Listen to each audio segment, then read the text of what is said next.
Hey everyone, welcome to Area 616 and to day 2 of Luke Cage week.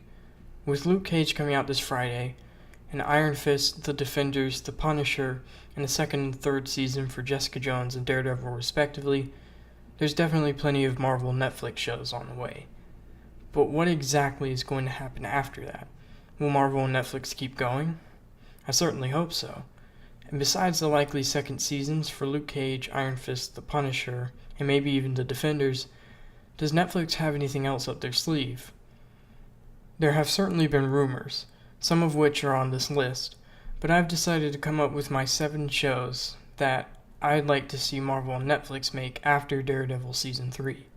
And just so it's clear, I did not include a Hellcat series on this, just because we don't know for sure if that's in Trish Walker's future. If it is, and if she can carry a series, great, but we don't know for sure. But everyone else on this list is a character that Marvel A. owns the rights to, B. could work in the Netflix environment, and C. have either been teased or rumored, with the exception of 1 or 2. So, without further ado, let's get started. Number 7. Elektra. There were 2 characters that really stood out from Daredevil Season 2. The Punisher, who's getting his own TV series soon, and then Elektra Nachos. Elektra, played by Elodie Yung, was a fantastic character in Season 2. She was interesting, unpredictable, and deadly, all things Elektra should be. Now, just a quick spoiler warning, you can mute the audio and wait for the word spoiler to leave the screen if you don't want to be spoiled. But anyways, she did end up dying in Season 2 finale, however the last shot of the show strongly hinted at the Hand reviving her, as she is their Black Sky. And with the Hand set to be the villain of the Defenders, I wouldn't be surprised if she makes her return there. I'd like to see an Elektra story set after the Defenders, following her traveling around the world hunting remaining members of the Hand. Number 6. White Tiger.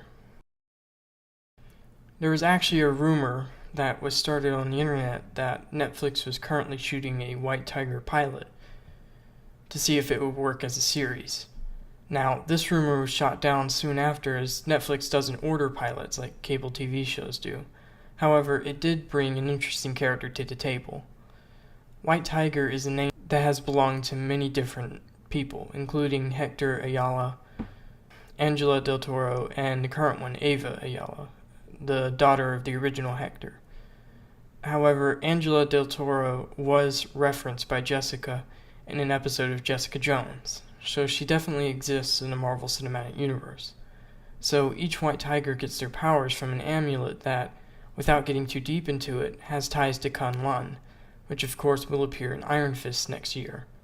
Angela is a private investigator like Jessica, but her story and tone is different enough that there wouldn't be too many similarities. Number 5. Shang-Chi. Shang-Chi is a very underrated character, despite him having been an Avenger just recently. But he's also known for working with the Heroes for Hire. To put it simply, Shang-Chi is basically Marvel's Bruce Lee. He is the master of Kung Fu, so skilled that he is able to take on many powerful people, such as Gorgon, the current leader of the Hand. I definitely think he has a place in the Netflix shows, whether it be in his own series or in the next entry on this list. Number 4. Heroes for Hire. So far we know several Heroes for Hire in the Netflix shows. Luke Cage, Iron Fist, Misty Knight, and then Colleen Wing. Add the previously mentioned Shang-Chi and you're set. A big reason why I think a Heroes for Hire show would be really good is that due to Netflix's trouble scheduling filming for Marvel shows, they can only release 2 a year, which means we could end up with less new characters and more second and third seasons. And while that's fine, a Heroes for Hire show could really serve as a Luke Cage, Jessica Jones, and Iron Fist show all wrapped into one, which would make it much easier to keep all of these characters around without them crowding up the schedule. Not that I don't want to see more seasons for them, but I also really want to see new characters, like the next entry. Number 3. Moon Knight. A lot of people say that Moon Knight is just a ripoff of Batman. However, fact is, he's a good bit more than that. He may look similar to Batman, but something that's interesting about him is he actually has multiple personalities and is pretty mentally unstable, meaning that you never really know which Moon Knight you're getting or what is real. After Mark Spector tried to stop a man named Bushman from stealing an Egyptian artifact while in Egypt, he was shot and left for dead. However, the Egyptian god Khonshu, whom the artifact was made for, appreciated Mark's bravery in his attempt to stop Bushman and healed Mark, giving him power and turning him into the Moon Knight. However, Mark's puny human brain wasn't strong enough to handle the presence of Khonshu, and he pretty much went crazy. So now he has three people in his head: himself, aka Moon Knight, Khonshu, and then an alternate personality named Mr. Knight. In the past, he's had alternate personalities that take the form of Spider-Man, Captain America, and Wolverine. However, they couldn't really do anything like this, and I'd actually prefer it the other way. This, along with the next two, have been long rumored to be on Netflix's radar, and it makes sense too, as he fits perfectly with the Netflix world and introduces a whole untouched corner of the MCU to explore. Number 2, Blade. Blade, who previously had an early 2000s movie trilogy starring Wesley Snipes as his titular character, is a half-human, half-vampire who spends his days hunting down evil vampires to stop them from hurting innocent people. Blade is a pretty awesome character, and it would be pretty surprising if he didn't appear in the MCU at some point. However, considering he likes to kill vampires in rather violent ways with his sword, he'd probably fit best in a Netflix world. A lot of people would like to see Wesley Snipes reprise his role.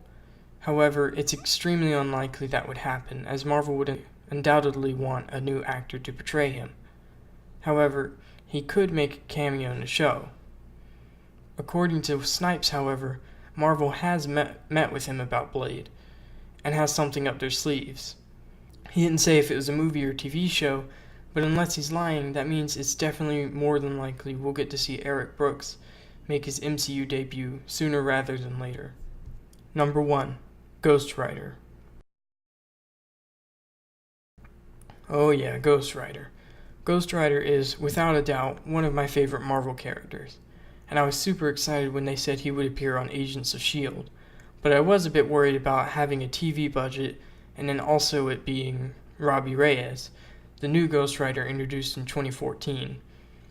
However, after watching several clips from the first episode of Season 4, it seems like I have nothing to worry about. Not only did Agents of S.H.I.E.L.D. move up their rating from TV PG to TV 14, and their time slot from 9 o'clock to 10 o'clock to fit this character, but the CGI is extremely impressive considering it is an Agents of S.H.I.E.L.D. budget. Take a look.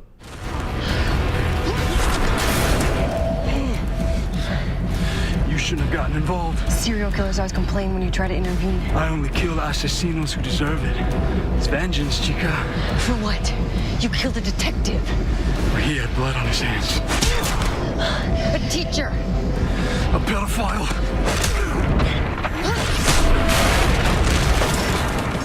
You don't get to decide who deserves to die.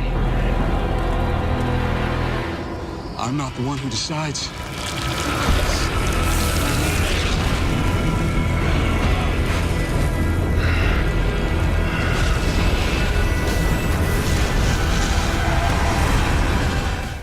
Pretty awesome, right? There's of course a chance Marvel might want to do a series about Johnny Blaze instead of Robbie, but after seeing this, I'd actually prefer Robbie, and then maybe have a cameo from Blaze in a Season 2. A Ghost Rider Netflix series would be incredibly awesome, no doubt about it, and this one actually seems to be one of the most likely on this list, as he is an established MCU character now. I imagine Marvel will wait to move forward on the series until after they hear what people think of him on AOS, and judging by what I've seen on the internet, they're pretty happy with him, and I am too. I'd love to see Marvel give Robbie a TV series, and chances are they might just do that. Thanks for watching my list. I hope you enjoyed it. Do you agree? Are there any other characters you'd like to see in the MCU on the Netflix shows? Let me know in the comments below, and I'll see you next time on Day 3 of Luke Cage Week.